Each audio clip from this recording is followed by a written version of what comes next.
Velocity. Velocity is defined as follow. We'll use the letter V. We'll use, and hopefully you'll recognize our favorite displacement, which will be divided by another concept, which is the change of time. Remember that the displacement was a vector. So if this term is a vector, and this represents the change of time, which is a scalar, a vector divided by a scalar has to give us a vector. And therefore, velocity can be defined and represented mathematically by a vector, which means that it has two main properties, magnitude and direction. So the concept of velocity is really the change of position divided by the change of time. Again, remember that change is always final minus initial, so this will be x final minus x initial divided by t final minus t initial. So the velocity tells us how fast we're going and in which direction. How fast will be represented by the magnitude of the arrow, and in which direction by, say, the angle that we could define from the positive x going counterclockwise. Another way of thinking of the velocity is how long does it take me to change my position from A to B. So if I'm changing my position from A to B, which refers to my displacement delta x, so in this case, position vector AB, if I'm doing this in 1 second, say from t is equal to 0 till t is equal to 1, then my velocity vector is vector AB divided by the change of time, which is 1 minus 0.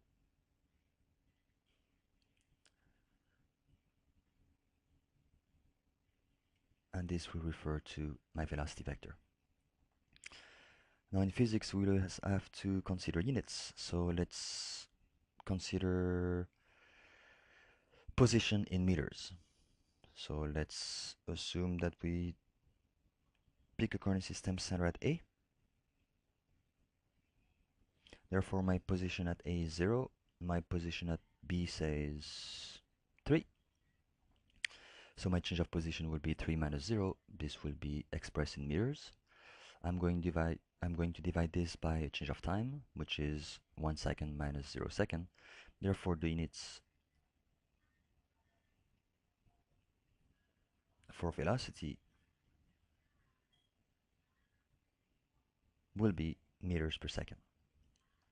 So if you assume displacement and we use meters to represent displacement, and we use time to represent, we use seconds to represent time, the units of velocity in SI will be meters per second. So I could go with a velocity of 3 meters per second towards the right,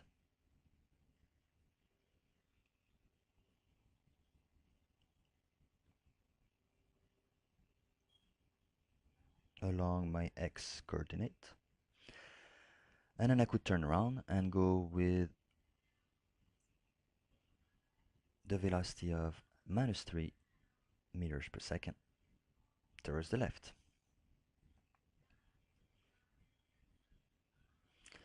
So I could call this minus v, since it's the velocity v with opposite direction. Therefore, my resultant vector, or my resultant velocity, will be v plus minus v, which is 0 vector. So you could decompose any velocity as the sum of different velocities, like we used to do with vectors. So the resultant vector v will be the sum of all the little v's. In this case, v1 plus v2 plus v3. So this will be our resultant velocity vector. This, however, should not be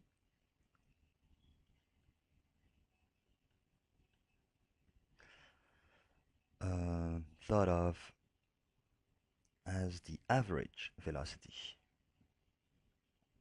The average velocity will be something a little bit similar but mathematically very different. The difference between the resultant velocity and the average velocity is if you rewrite each velocity, you will have delta x1 over delta t1, then you will have delta x2 over delta t2 plus delta x3 over delta t3, right? So we're dealing with the sum of three ratios. The average velocity, which is the one that we'll be using in physics, not so much this one, is almost the same, except remember that we define v as delta x over delta t. So what we will do is we will decompose and add the sum of all the delta x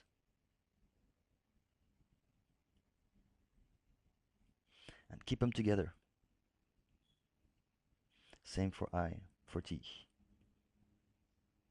So this will become delta x1 plus delta x2 plus delta x3, everything divided by delta t1 plus delta t2 plus delta t3.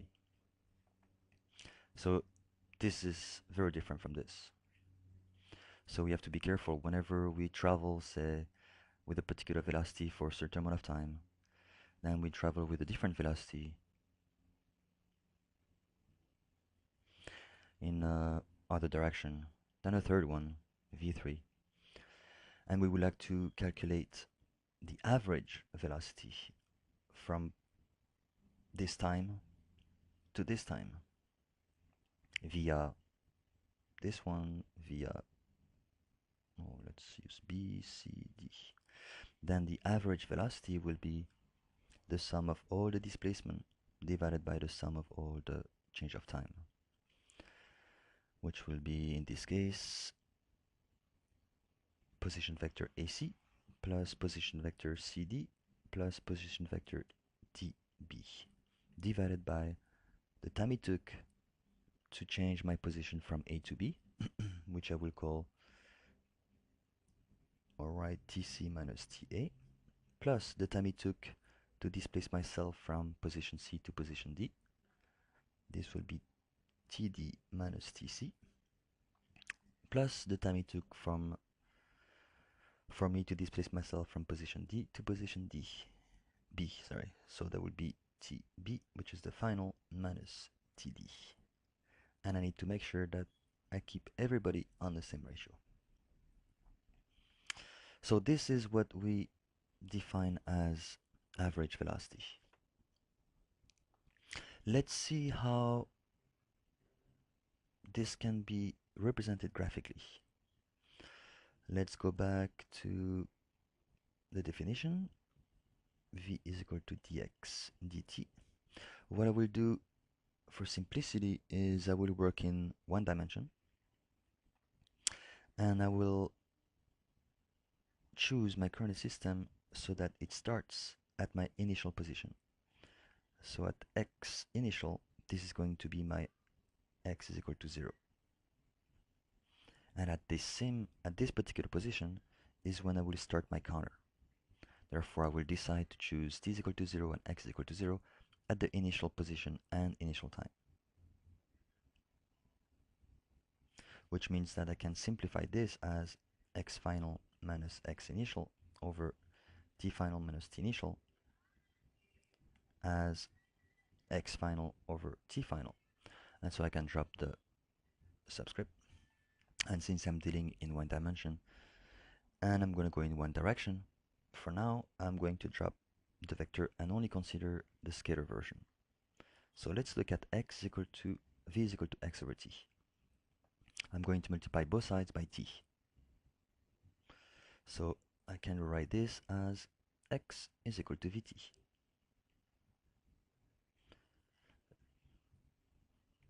Now let's write another function right below it.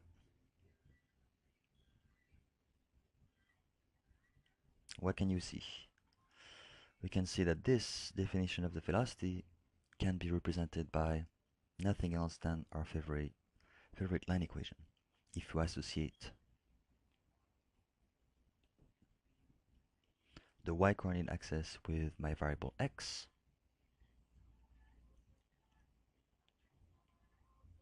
let's say in meters, and I associate my variable x with my concept of time, then if I plot x versus t, I'll end up having a straight line whose slope will be given by m, and in this case I can see clearly that the slope is nothing else than the magnitude of my velocity,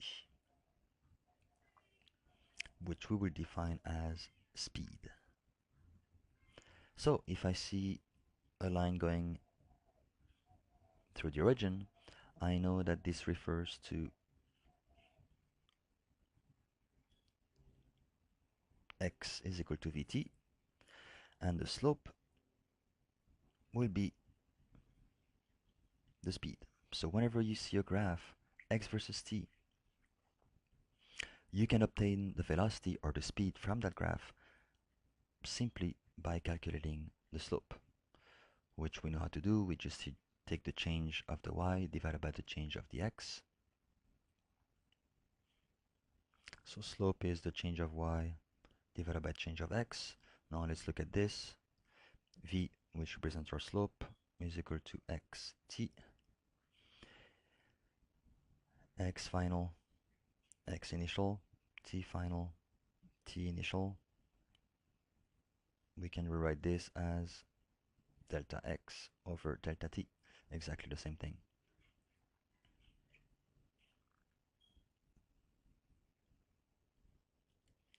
So if we're given an x versus t graph,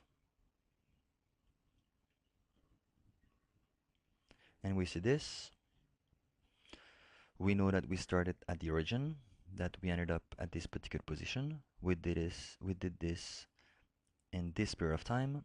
We know that we can obtain the slope, and this will tell us, say, how far we're going. So let's imagine that in this particular case, m ended up being 0.5. Then we know that their velocity is 0.5 positive because my slope is going up. Let's say you have steeper slope, 1.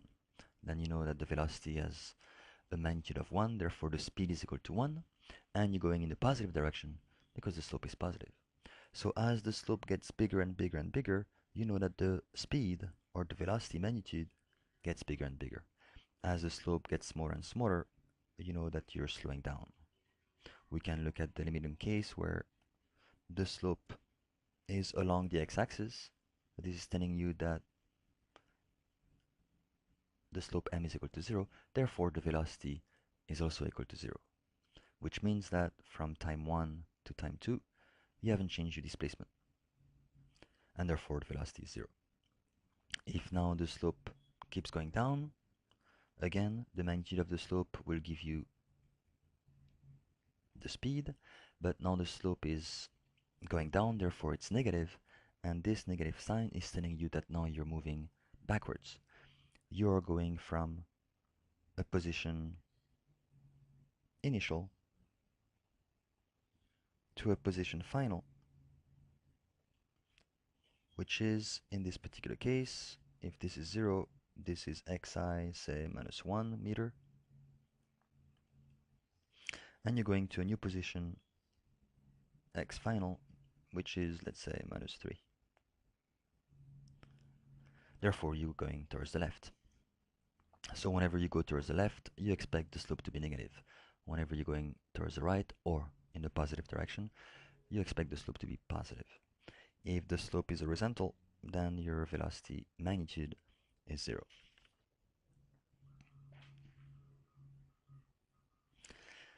Now we can expand this definition of velocity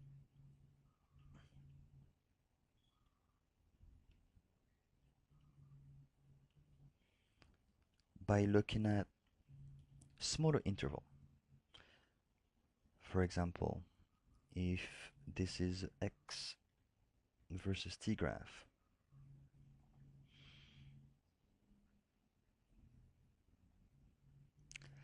the average velocity between this position and this position is, as we've seen, nothing else than the slope. Therefore, you only need to know the final position, the initial position, the time it took to go from position 1 to position 2, and you end up with the average velocity. Now let's imagine we want to reduce that interval. So instead of taking this point and this point, I'm going to take this point and this point. So I'm reducing the interval from left to right. Between this point and this point, now the average velocity is this one, the slope between those 2 points. And we can see clearly that the slope seems to be closer and closer to the curve. Now if I keep reducing my interval, now my average velocity is almost on my curve.